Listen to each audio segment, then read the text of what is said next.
Nico Williams is not yet a Barcelona player, and Juan Laporta did use the word imminent. Was he talking about Juan Garcia, who is already an FC Barcelona player? Is he talking about registering Juan Garcia? Or is he talking about Nico Williams? Because he did mention there was a signing that was pretty much done. Yeah, that's Juan Garcia. And then one that is imminent. Is that Nico Williams? It feels like it might be for a lot of different reasons. But the winger chatter has gone as hot as it possibly can. And Nico Williams is at the center of that fire. The Athletic Club left winger can also play on the right wing. So here's what we know so far. Here's some of the numbers. The FFP that is needed, because I also already talked about Tebas. That's in another video on the YouTube channel that I just released, as well as earlier on in this podcast episode. So the FFP needed is around 25 million for a 5-year contract. The release clause is 57 to 62 million, and amortization would be about 12 million or so on the wage bill. 12 million for a starting / he will be a backup sometimes, but in theory, a starting caliber left winger for a Champions League side. If you got Champions League broadcast money, 12 million for a talent like Nico Williams at 23 years old.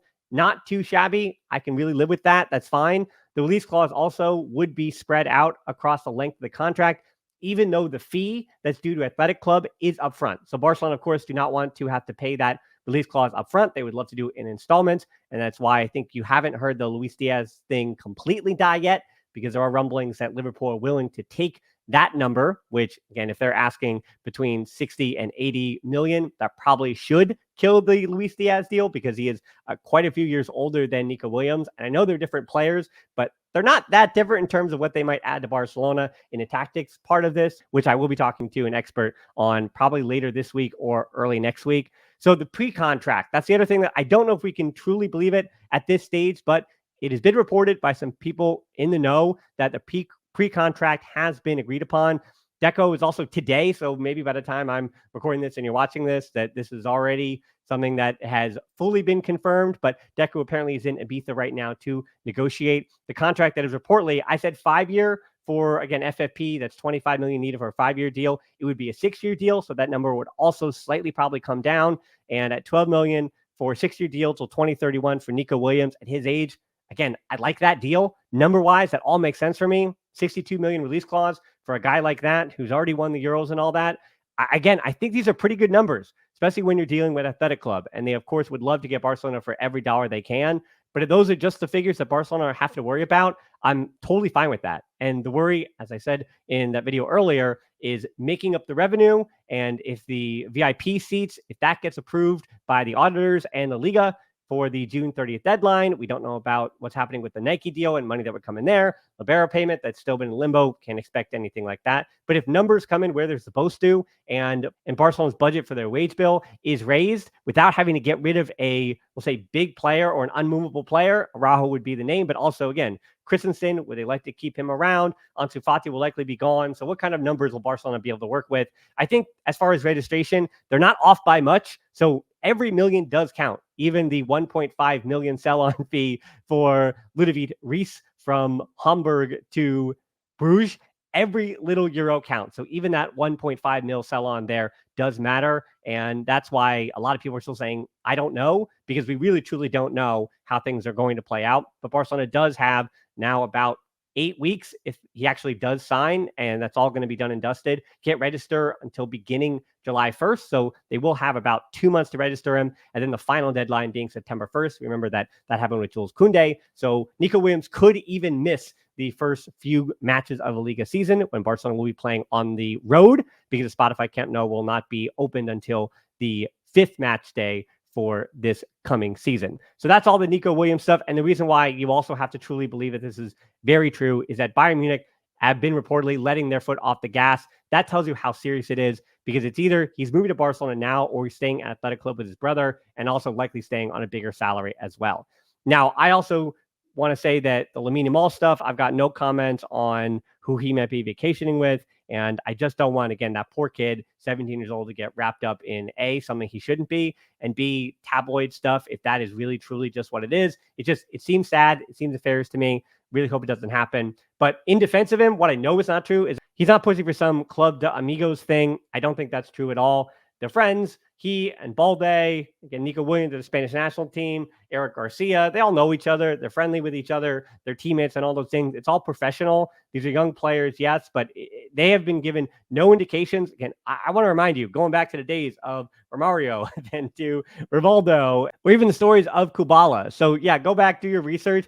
You've heard nothing about that. And with journalists who seem to watch every movement that Pedri and Gabi and Lamine Yamal and the like make, they have good reputations, and I don't think that changing anytime soon, regardless of what is printed in the tabloids. I also don't think, again, Lamine Yamal, people always said that Messi was just some kind of dictator pushing and pulling on the strings, but I'm not too sure that that was true, and I don't think that any Lamine Yamal 17-year-old is going to wind up dictating Barcelona's transfer policy. That's not a thing either. He's a good player in Spain, and he perfectly fits, the Barcelona core, the ages, knowing them, and what the supporters want as well. So it has nothing to do with Lamine Yamal, much as it does thousands, maybe even millions of voices of Kool-Aid saying we want Nico Williams.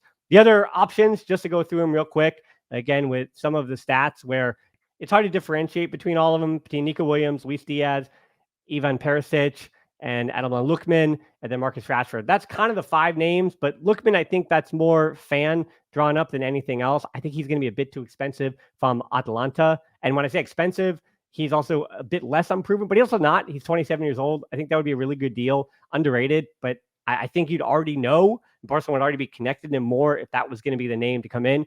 Marcus Rashford does not believe that he's done as being a Barcelona player, even if Nico Williams is on the way.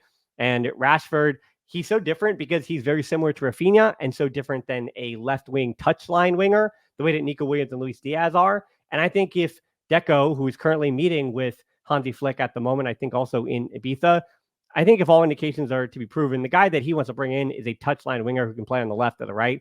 That's kind of what Hansi Flick wants, to open up his team a little bit to do a few different things. And Rashford is a lot more similar to what they would want out of Rafinha, playing through the middle there. And if you're asking me to choose between Marcus Rashford and Ferran Torres, I might go Ferran Torres on this one. And because Rashford is also going to cost you 40 million potentially, that's what Manchester United is asking for him. And Rashford also appears to be holding out for Barcelona, so maybe that gets negotiated down a little bit, but I wouldn't say so. Man United also need the money to bring in their own transfers. And then really the wild card here is the 36-year-old Perisic, who played for PSV last year, and he actually had a pretty gosh darn good year. Preseason with PSV begins June 30th, so that's going to have to be done soon. But I think Barcelona could do a lot worse than bringing him in on very cheap wages. At 36 years old last year, he played in 35 matches and he had 16 total goals. That's not too shabby. So at the number you can bring him in, as I keep arguing, I would also rather just trust Danny Rodriguez or Tony Fernandez, Guy Fernandez. I would just rather trust the guys in the academy to take whatever minutes he would possibly need. I don't think you actually need a player like that. But if they do bring him in, again, for 1 or 2 million, or if he's making less than 5 mil on the wage bill, you might be able to slide in who is a really good professional who still has something in those legs. Even at 36 years old, he still defends like heck, and he still has some finishing touch as well. He's still a professional in the locker room, already knows Lewandowski.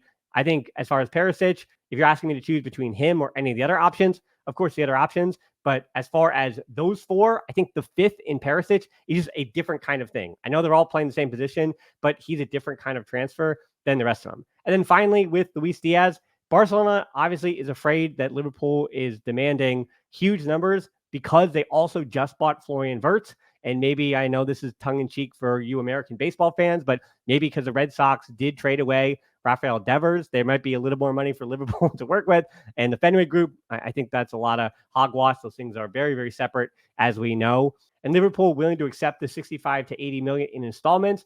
That would help Barcelona more than having to pay the upfront release clause that Athletic Club is asking for Nico Williams. So I think that's what financially keeps this Luis Diaz deal alive. But the 28-year-old in Luis Diaz, yes, he does more goal scoring, he does more assisting, and all around, he was just a more goal productive player than Nico Williams this year. But at 22, as I mentioned, Nico Williams is still a young player who 3 years from now, I don't know what he is. And I did make a comment on twitter.com that got a little bit of buzz there, but I said it, and I'll say it again, that while Rafinha, we didn't know 3 years ago, I had a little bit of faith in who he was because, as I said, with Rafinha, what he was at Leeds United, the baseline of the defensive guy that he was, and even his goal contributions, not being a player that was going to take guys on 1v1 a lot, or at least to good success, Rafinha was kind of a risky signing, if you want to call it that, but at least his floor was something.